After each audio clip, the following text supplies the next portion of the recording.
Dr. David Banner, physician, scientist, searching for a way to tap into the hidden strengths that all humans have. Then an accidental overdose of gamma radiation alters his body chemistry. And now when David Banner grows angry or outraged, a startling metamorphosis occurs. April 13th. There's nothing that special about that day, but there is something that did happen that day. In the city of brotherly love, Philadelphia, Marvel opened up its doors to the Marvel Universe of Heroes exhibit. Now, this exhibit started off in Alaska, has been reimagined and expanded upon and brought into Philadelphia, where it will stay until September 2nd of this year. Then we'll move to another museum location, I believe in the Seattle or West Coast area. This past weekend, I was able to take part in going to this exhibit. If you're on the Facebook page, you will have seen probably close to, 120 or somewhere close to the 100 mark amounts of pictures that I posted from around this exhibit. So if you want an idea of what it is or what I'm talking about, go to facebook.com/Disney Marvels Podcast, and you'll be able to see them posted there. Just want to give you a brief outline of what this is. And it's hard to describe. If you are not a Marvel fan or a comic book fan, some people that I was traveling with were very not familiar with who most of the Marvel characters were, besides, say, Captain America, Spider-Man, and Hulk.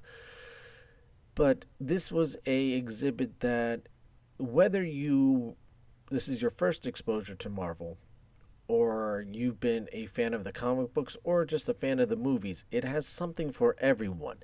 It introduces you to how Marvel came about, the struggles that it faced in its infancy before coming what it is today. And it is nicely set up where it tells you everything you need to know about the character or the process that you're looking at, because it's not just about the characters, but it's about the comic making process. It gives you kind of in how characters came about, when they came about. For the comic fans, they have some of the original comic books from the 60s, the 50s, the 40s, and yes, the first ever Marvel comic book from 1939. All behind thick glass, of course. But to see these, something that I thought I would, being a comic book fan for quite some time, and knowing the value of some of these comic books, this was something that I was intrigued to see. It's definitely something that you expect to see at a museum type of setting. Plus the amount of artwork. You had 300 original artifacts on display. From artwork to Marvel Cinematic Universe props to life-size statues, all within themed rooms. When you walk in and you're shown a little movie, and you get a few things, and then you turn a corner and there is a life-size statue of the Thing sitting on a couch, asleep, reading a book. And then behind him you have all this life going on. Captain Marvel flies by, Human Torch is flying around, and different things are happening in this window. And you're invited to sit down on the couch and take your picture with the Thing. And it's a really cool experience. My kids got a kick out of this. And to see my kids excited about something that they've only known from the movies. And some of these characters they don't know. They're not that familiar with the Thing other than some pictures. Was exciting to see. Which is kind of the unfortunate part about my trip, because as much as I enjoyed seeing them and enjoy what they were seeing and couldn't get enough of experiencing everything, at the same time I had trouble being able to take time out to enjoy some of these things separately, particularly in reading the amount of information that they had. They had a comic artist's desk and showing the page sketches of creating a comic book in the process of creating a comic book page from earlier on, not so much of the what they have to do now. Um, and there's a lot of descriptors and things. There's a lot of hidden artifacts, even on like the benches and stuff. There's little stories and stuff. So there's Easter eggs all over the place. And then there's lots of artwork on the walls, comparisons, some charts. The the amount of information was quite surprising, and they touch on a lot of characters. You get a history of Captain America, like I said, you have the Fantastic Four, then into Spider Man, the Hulk. Yes, they show the Gray Hulk, and then talk about She Hulk, and they go into a lot of the characters. Then you also go beyond that, and you get stuff from Captain America Winter Soldier. You have the costumes worn from that. You have Thor's costumes. You have information not just about the Thor costumes, but you also have stuff about Thor as well. Black Panther, that was a really cool one. Doctor Strange. And the rooms are kind of themed. These are like little segmented rooms. Iron Man's in a very what you would appear to be Iron Man's garage, and you have uh, three of the Iron Man suits lined up there to take pictures in front of. And then you have information about the Iron Man suits from there. The Doctor Strange one, I think, was actually the coolest because it is full of mirrors, and you get the illusion effect of how what you would expect from Doctor Strange. It talks about Steve Ditko creating it, and but the benefit of the Doctor Strange room I found was unlike some of the other ones where you kind of had to walk around and lean around to see the different angles of the costumes. The Doctor Strange ones, which had the costume for the Ancient One and for Doctor Strange himself, the mirrors allowed you to see what you thought was three costumes lined up, one to one side, one facing the other direction, and one facing you.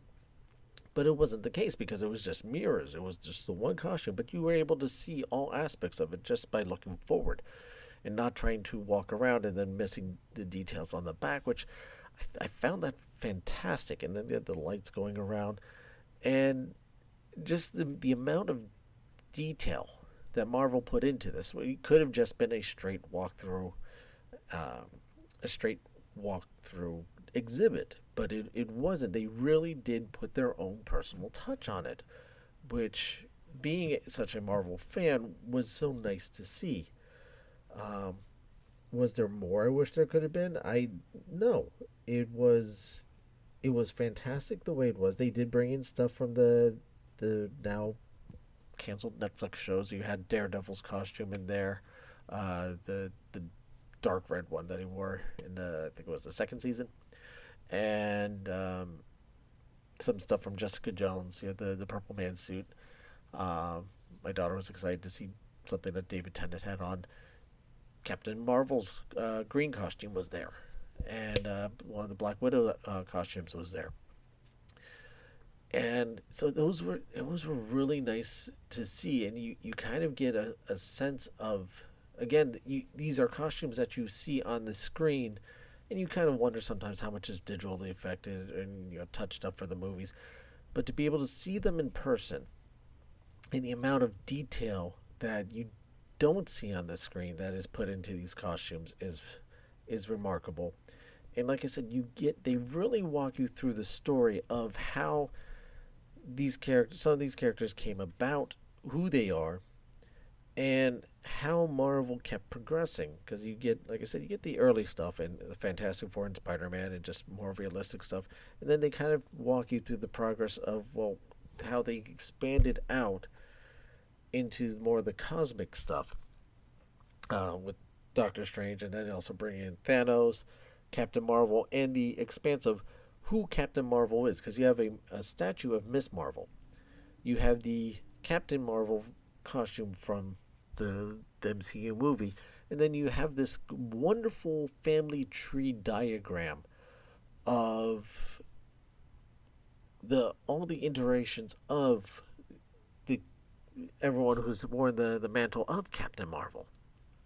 Um, and you got Then they go into the Guardians of the Galaxy, of course, tribute to Thanos. Uh, it was remarkably done.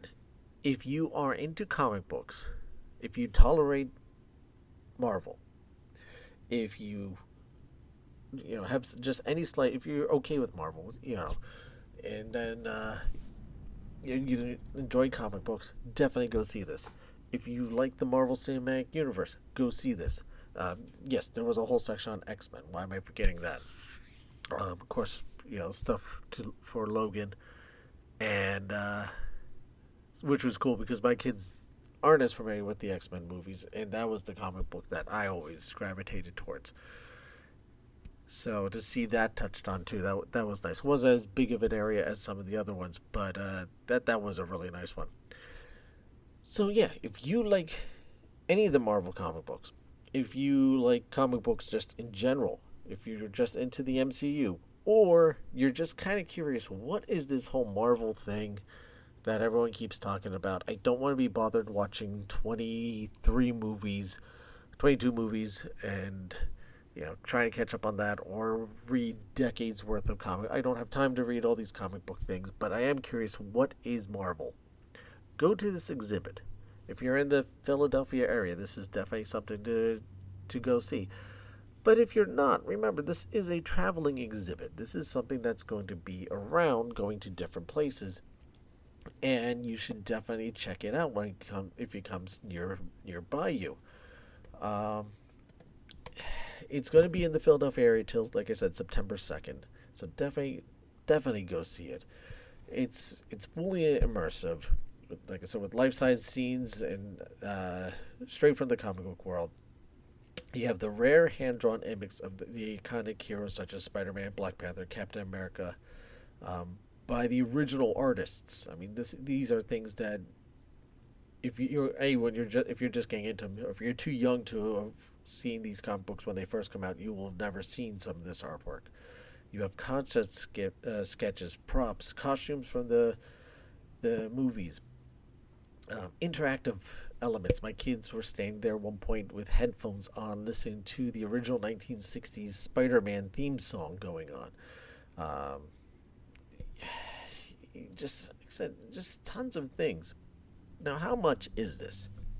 All right, so here's the annoying part. How much does this cost? Well, there's multiple tiers. So if you go during the daytime from 9:30 a.m. to 5 p.m., last entry is it's 3:30. The you have to pay general museum admission, which is included. So adults is $35, and children aged 3 to 11 is $31. Evening hours, which is Thursdays through Saturdays, 5 p.m. to 8 p.m. Last entry being 6:30. General museum admission is not included in this. Adults are $20, children 3 to 11 $15. If you're a member of the museum, daytime or evening, the adults is $12, children are $12. 3 to 18 are also $12. They do offer group rates, summer packaging pricing. Go to their website www.fi.edu for information. That is the Franklin Institute website. So, have you been to the exhibit? Is this something that you've checked out?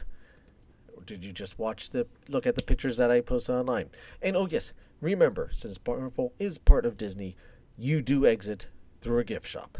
So have your wallets ready. You do have a lot of cool things. They have comic books, small comic books, designed for this for $1. So this is something that intrigued your mind and you want to start getting, either you want to get back into the comics, you're a comic collector and you want to get some of these because this is something specific to this event, or you're new to comics and you want to find out more about these characters. This piqued your interest. It's only $1. That's a fantastic price to get into comic books and to get some comic books for. Plus a lot of other cool merchandise. I didn't see anything that was really specific to the exhibit, which is unfortunate. Besides these comic books, but otherwise, you did have lots of other Marvel little goodies to spend your money on. So, have you been to this exhibit, or have you seen the pictures? And was there something that really piqued your interest? Let me know. Send it out on the Facebook group. which is facebook.com/Disney Marvels Podcast, or on the Twitter at Disney Marvels. You can also email the show with your answers and suggestions. Send it to disneymarvels@gmail.com. Or you can leave a voice message through the Anchor app or website. And I failed to mention, my favorite part of this was the tribute to Stan Lee. So I want to thank you for your time. I know how little time you have. These days, everything is always consuming up our times. We've got the holidays, Memorial Day coming up. Thank you very much to all of our soldiers for all that you've done. You guys, I know, have so little time as well. And if you're listening, how much I appreciate you. I can never express my thanks and gratitude for your service each and every day, doing things that people will never understand. So thank you all for listening. And I appreciate it. If you guys could just take a couple of moments, go online, go to iTunes, rate and review the show. It really helps get the word out there. It does help with the show. Also, if you want to become a premium subscriber, please go to anchor.fm/DisneyMarvel/support, because remember, this show is brought to you by listeners like you. And like I said, planning your next Disney vacation, make sure, please check out our friends over at the Destinations with Character Travel, their website, destinationswithcharacter.com, or email them with info@destinationswithcharacter.com. Make sure you tell them that the Disney Marvel Podcast sent you, because whether you're going to the parks, you're getting ready to see Star Wars Galaxy, you want to go on a cruise this summer, they are the people to help you out. They will make it a stress-free environment, and it doesn't cost you to talk to them. So it's free. Come on. Why not? So just remember, whatever you guys are facing out there, whatever troubles, whatever darkness is in your life, don't give up. The strength is within you. You can overcome it. Be your own hero. And you too can achieve greatness. And I will see you next time. Excelsior!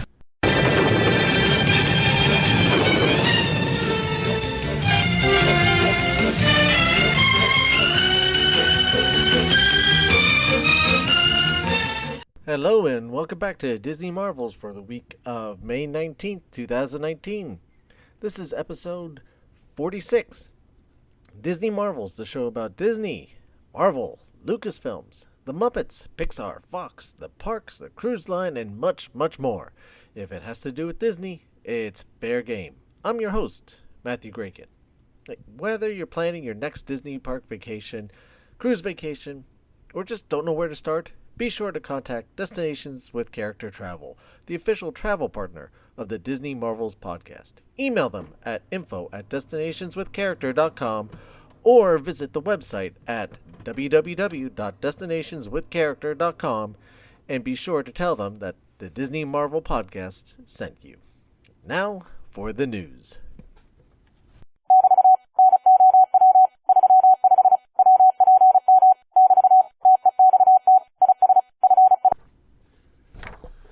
The Walt Disney Company will honor 11 new Disney legends during the upcoming D23 Expo in 2019 in a special award ceremony hosted by Disney Chairman and CEO Bob Iger, Wing Chow, Robert Downey Jr., Jon Favreau, James Earl Jones, Bette Midler, Kenny Ortega,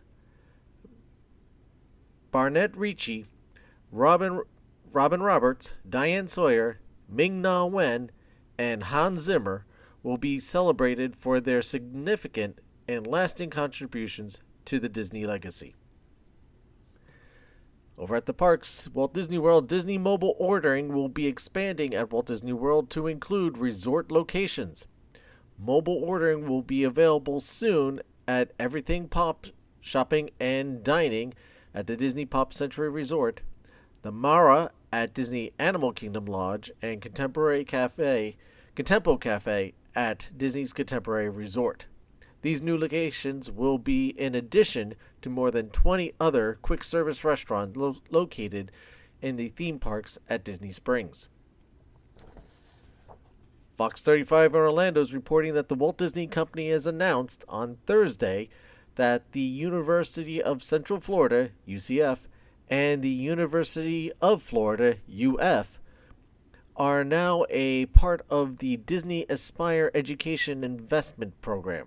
This was something that we spoke about earlier in the year, that Disney is putting money towards educating their employees or funding their further education. This program offers 100% free tuition to eligible employees and cast members. It will also reimburse application fees and required books and course materials. The magic of the holidays meets the magic of nature in a whole new way this year at Disney's Animal Kingdom. Everyone will be feeling extra merry and bright at Disney's Animal Kingdom this holiday season with festive new entertainment and holiday decor in every land. On a sadder note, Tim Conway, best known for the Carol Burnett Show, also in the Buddy series of movies, The World's Greatest Athlete, The Apple Dumpling Gang, and The Apple Dumpling Gang Rides Again, Gus, The Shaggy DA, plus many other Disney movies, passed away on May 14th. Also in related news, there was a delayed press release on the passing of Peter Mayhew.